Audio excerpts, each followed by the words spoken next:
மாணவ மாணவிகளின் கற்பனைத் திறனை வளர்த்துக் கொள்வதற்காகவும் பேச்சுத் திறமையை வளர்ப்பதற்காகவும் படிக்கும் திறமையை வளர்ப்பதற்காகவும் இந்த முயற்சி.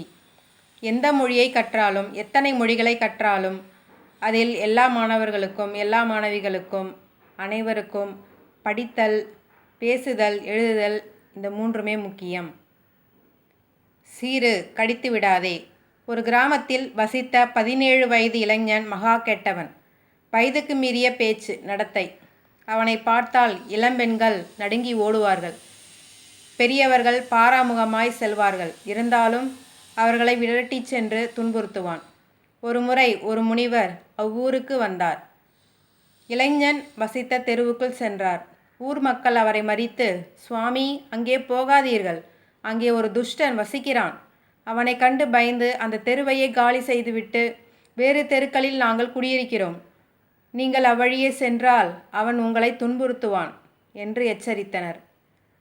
நான் வேறு தெரு வழியாக சுற்றி செல்வதனால் நேரம் அதிகமாகும். என்னிடம் என்ன இருக்கிறது இம்சை செய்ய? நான் அவ்வழியிலேயே போகிறேன் என்று சொல்லிவிட்டு நடந்தார். இளைஞன் அவரை மறித்தான். யோ சாமி, ஊருக்கு புதுசா? இந்த இடம் எனக்கு மட்டுமே சொந்தம். நீர் சுற்றி செல்லும் என்று சொல்லி கையை ஓங்கினான். தம்பி, ஒன்றே ஒன்று கேட்பேன். நீ பதிலளித்து விட்டால் நீ சொன்னபடி செய்கிறேன் என்றவர், நான் வழிமாறி சொல்வதால் உனக்கென்ன லாபம் என கேட்டார். ஒன்றுமில்லை என்றான் அவன். எந்த லாபமும் இல்லாத ஒன்றை செய்யாதே. இறைவனை வணங்கு, நல்லதை செய்ய முயற்சி செய் என்றார் முனிவர்.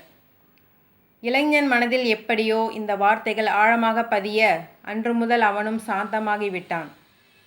இதை பயன்படுத்தி ஊர் மக்கள் அவனை துன்புறுத்த ஆரம்பித்தனர். சிலர் அடிக்கவும் செய்தனர். உடலெங்கும் காயம் ஏற்பட்டாலும் அவன் அமைதி காத்தான். முனிவர் திரும்ப வந்தார். என்னாச்சு உனக்கு என்றார். நடந்ததை விளக்கி அவனிடம், பிறரை நீ அடிக்க வேண்டாம் என்றுதான் சொன்னேன். உன்னை தாக்க வந்தால் பயமுறுத்த வேண்டாம் என சொல்லவில்லையே என்றார். அதன் பின் மீண்டும் அவன் பயமுறுத்தலை துவங்கவே மக்கள் விலகிச் செல்ல ஆரம்பித்தனர். பாம்பை போல் தீண்டி ஆபத்தை விளைவிக்க கூடாது, ஆனால் சீறி பயமுறுத்துவதில் தவறில்லை.